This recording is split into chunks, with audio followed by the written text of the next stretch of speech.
Derivatives trading involves substantial risk of loss and is not suitable for all investors.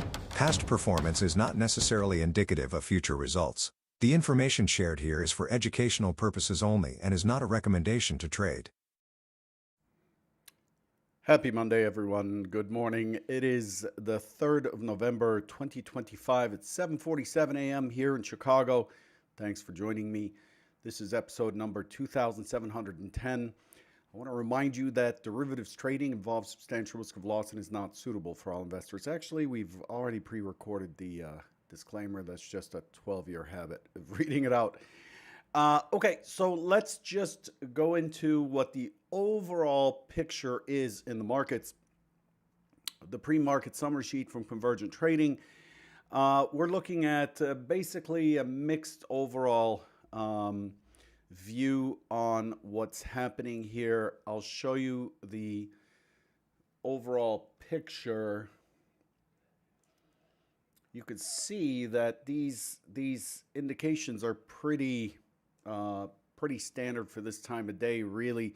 Yes, we're light on volume, relative and relative range, but lately we've been squeezing out of there and kind of putting in some expanded ranges and volumes later in the session. We're seeing pretty decent activity in the German DAX. Also, natural gas is moving around a fair bit. Crude, pretty dead. And we're seeing decent range on Bitcoin and ETH. Which are down slightly this morning. The government shutdown continues. The rest of the news, you could see it right in front of you. I'm not going to read it. But overall, this week, we're supposed to get the non-farm payrolls, and the market's going to have to depend on the ADP instead as a proxy. Although ADP is a small fraction from a payment processor that doesn't necessarily represent a high confidence view on what the employment picture is if it had come out of the Bureau of Labor Statistics as it normally does. Again, the government shutdowns is the longest ever, and it's not looking like it's not looking like the politicians are too concerned about it at the moment. So they've been on vacation for 42, 43 days now.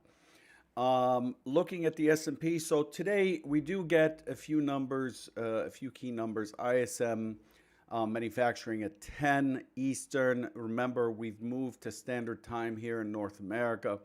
So we're back to a 6-hour difference between New York and Central Europe, 6-hour difference between Chicago and London, and so on and so forth. We were off by an hour last week. Looking at the S&P, we have a multi-distribution profile this morning. Some relatively active price discovery so far, but overall it's pretty lax. We're going to go over the technicals here in a little bit. Volumes in line at 140,000. Inventory's 100% long. We popped higher and we're holding higher so far. And the range is 29.75 points, which is also pretty much in line with expectations. So overall, plain vanilla, coffee without sugar or milk type of a Monday. Just plain old. So there's not much there to glean from it. So let's look at the overall context and what we have, the bigger picture basically. You could see that Delta is pretty strong here on the S&P, not so much on the NQ. The NQ had an interesting Friday in that it opened at the high, finished down, but it did not put in a lower high or a lower low. In fact, it put in a higher high and a higher low. It's seeming like it has some cracks. We're seeing a few cracks in the foundation there for tech, even though there's still a lot of capex going on in AI based on what we're seeing in terms of earnings and earnings calls. That capex used to be rewarded, and now the market is actually punishing it. So I think the overall investing public is a little more weary about when or how they're going to get their return for the AI investment, the capex in AI. So what this means is the Nasdaq is likely to be laggy overall.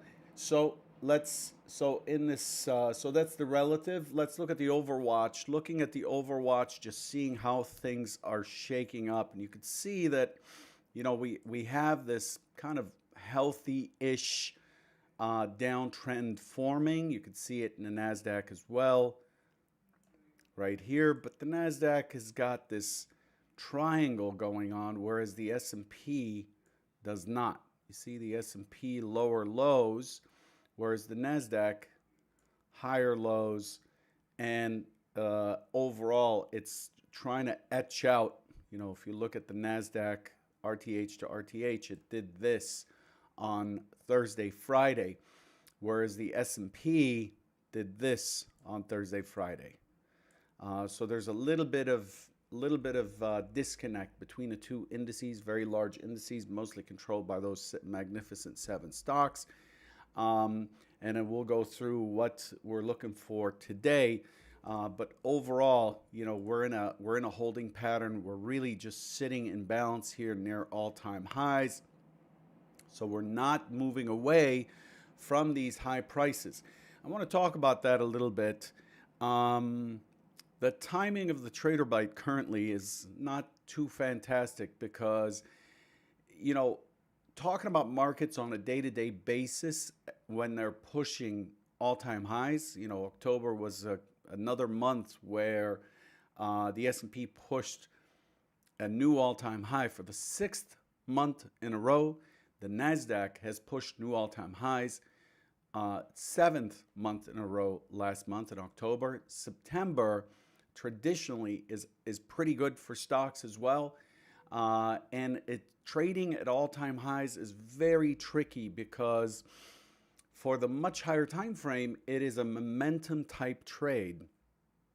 It's a momentum type trade, whereas for day trading, we are subject to OTF participation. Momentum trades invite longer time frame or other time frame participants, higher time frame participants, and so we end up having to navigate this little bit of a stormy, choppy water that has an upward trend in it. In that, every sell-off is likely to find a base and push higher, as we've seen over the last 6-7 months. And you're pushing new all-time highs, so the auction is not entirely with good references. You can't look to the left and see what it's doing. What we can measure is how strong the selling is, and then find our positions based on the narrative that we read. You can talk about indicators till you're blue in the face. You can talk about some fantastic software you're using or whatever. But ultimately, what makes money is the narrative. The narrative is really important to just stay close within your time frame to what is the market really doing? What is the story? Price is a story. Volume is the emotion that goes into that story. It's like someone singing with monotone. They're singing all of the lyrics in monotone. Volume is that rise and fall of the pitch of their voice, the speed of their voice, and things like that. This is where order flow becomes important. This is where volume profiling becomes important. So while we're listening to the lyrics, the emotion behind it is volume, and that's expressed in the form of a volume profile. It's expressed in the form of your classic volume histogram, which I don't use. The vertical bars showing you what each bar volume is, and it's expressed in the form of order flow, and that is, what is on the bid, what is on the offer, what are collisions doing, what's the velocity of the tape. These kind of measures give you an idea of how important these prices are. And so we have to kind of stick to that, even though we're at all-time highs. But trading all-time highs, trading a trend type of environment has never been a huge money maker for me, and it's not that easy to navigate in the time frame that I'm trading in, which is a day time frame. Now, I'm not scalping for ticks here, but I'm also not taking swing positions into the market. The benefit, this is not a recommendation to trade, but the benefit with day trading in futures is that you can take calculated small risks without exposing yourself to a whole lot of capital requirement, because we operate on margins in futures. And then you have your day margin, which allows you to, when you are right and you have a positive expectancy and you have good risk control and you have a good read on the narrative, you can really multiply your leverage with day margins. However, know that using leverage also increases your risk of ruin, right? It increases your overall risk. And so I stick with day trading. I've been doing it for 25 years, almost 26 next year, next February. The reason I day trade, and I've been doing it for so long, is because I want to read what's happening now. I want to take advantage of what's happening now, and I want to just be done and close the positions and go home without any positions on. And many people sit here and go, well, if you had just held, you would have done a lot better. And that is true in a bull market that is a bit of a runaway bull market like we have here, but that's not the business that I'm in. It's just a personality thing, right? So you have to figure out where you are. And I'm speaking, and so my point is I'm speaking from the perspective of that day trade time frame, okay? So we could see here in the S&P, we've made new all-time highs. We've pulled back a little bit. We don't have clean, clear excesses. Let's move to the S&P specifically. Let's look at the market profile chart. We don't have clean and clear excesses. We didn't quite fill in this gap entirely. Okay, we stopped short of that. We opened at the high. We finished in the middle, and here we are today breaching the one-time framing down most likely. So here we're pushing above Friday's high at 69.0250, and so we're breaking this down trend, this one-time framing down in the S&P, and you could tell from Friday's finish that despite the open at the high, which to me was quite bearish, and I was only looking to the short side on Friday, you could see that we managed to fall through, fill most of the gap. Remember, the gap was made here last week. It's a pretty decent sized gap.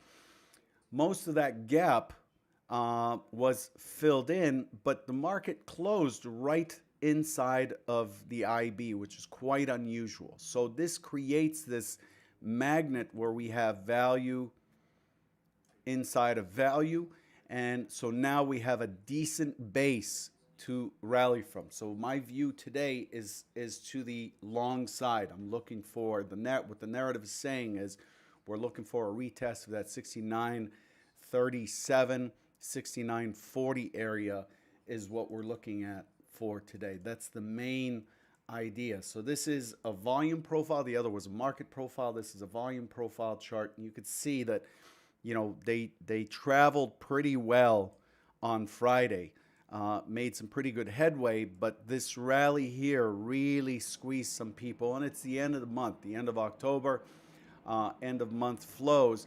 We did see the same kind of thing during the day. By the way, the all blue profile is RTH, and the blue and orange profile is overnight. And so you could see that, on this day here, we dropped and we came right back in and we closed the same way we did this last Friday. So it's dropping and it's actually managing to find buyers. And in the yesterday Friday's open and drop was actually not all that expected, but you have to respect the fact that it opened and it could not find buyers who'll stick around long enough to push it higher. And so it started to move down. So the idea on Friday is locate spots that are looking at a break of the overnight low and locate spots that are looking at selling pullbacks higher. And that was Friday's game. I didn't find Friday particularly easy. A bit of a tough day to locate trades. And then since then, all we've done since Friday is, we pushed back up. We settled at 68.73 and a quarter, which is a far cry from the low at 68.43. And then we open in this little gap. We revisit the closing, the settlement print, and then we immediately start squeezing higher. And so this creates this bar right here, becomes a key area that is likely to squeeze if it falls below that. So we're well above that. So my view is, yes, we're battling the century figure here at 6,900. We're going to see noise at 6,900. I told you this on Friday. Remember, Friday we had this, and I was like, not going to touch this area at all. I would want to see it fall through.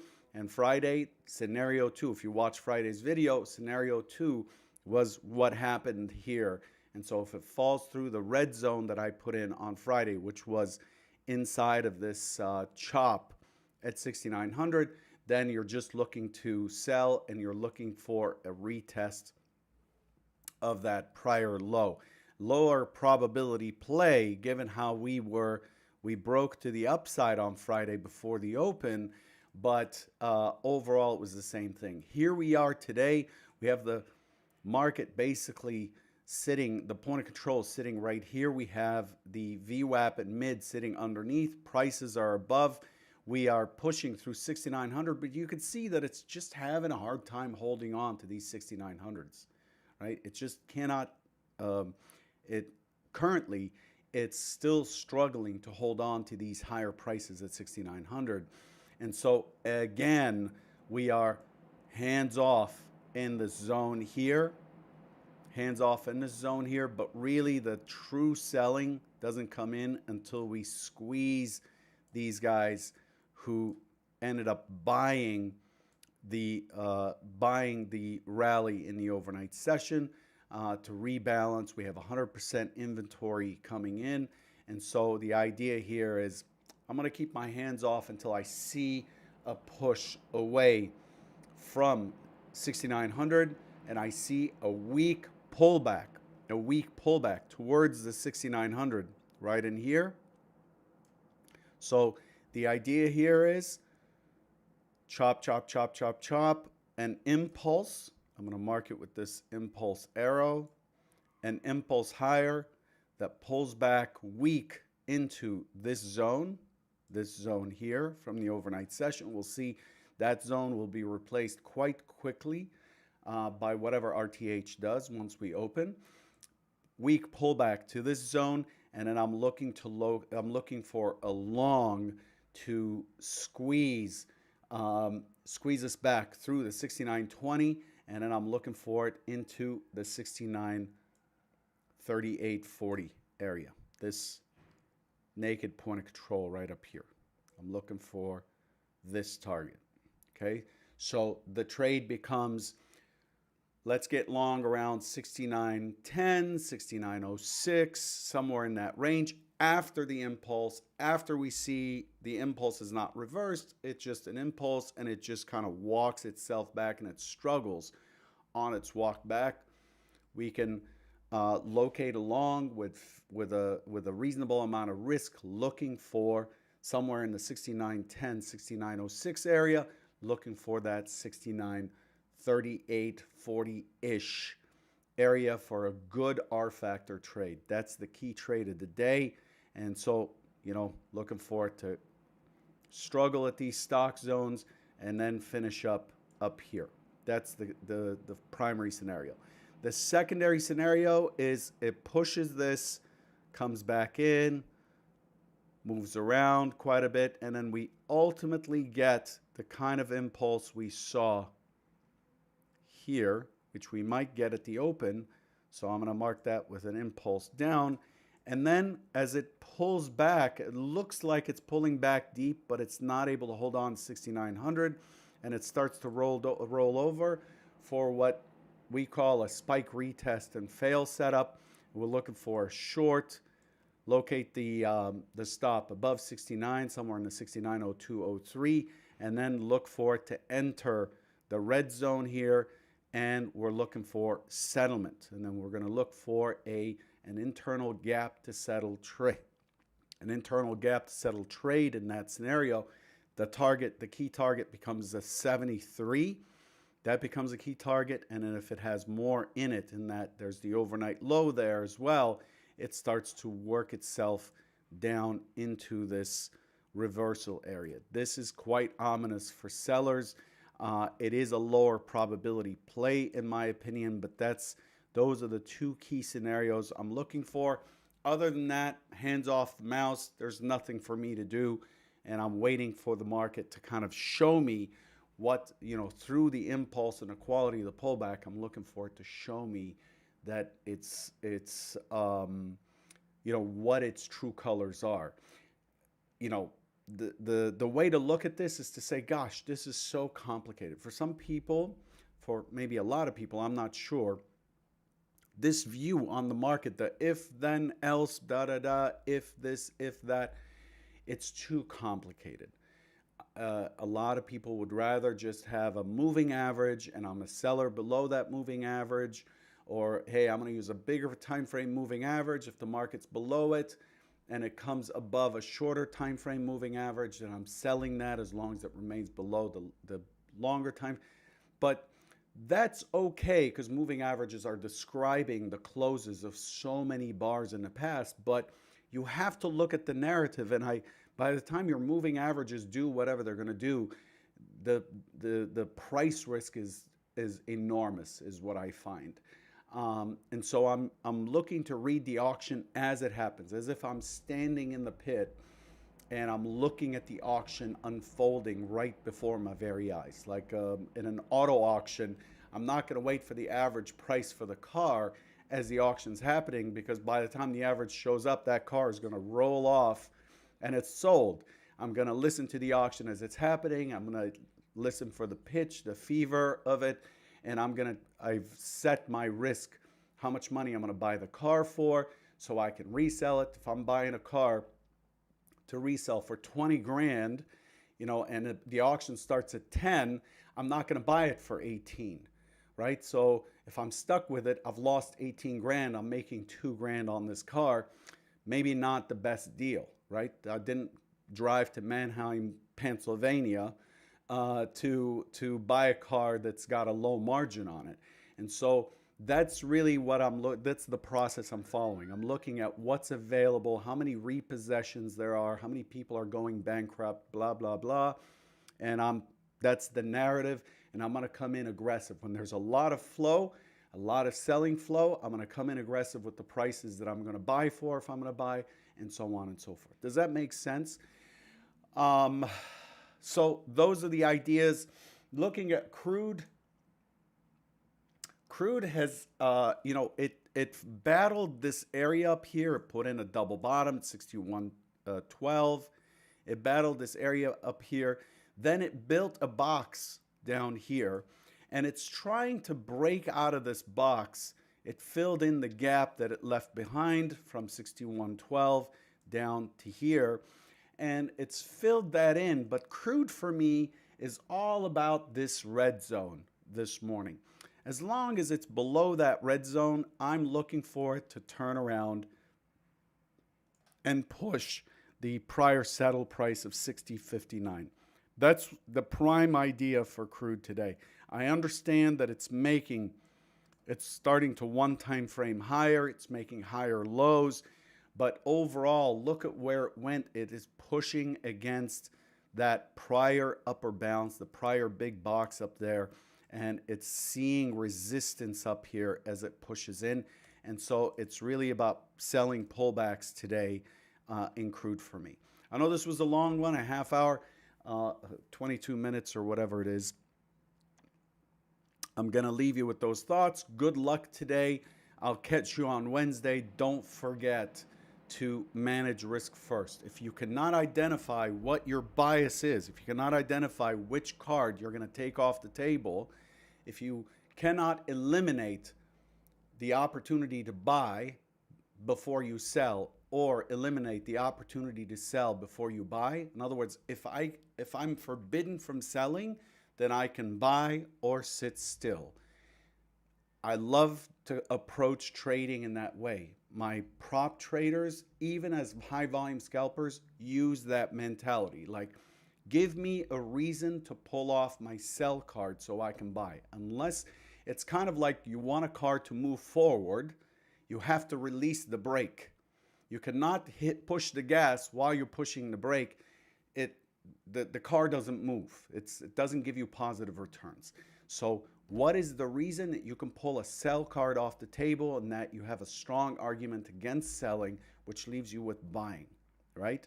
And so that's the approach that I take, and it gives you a lot more confidence and a lot less to think about.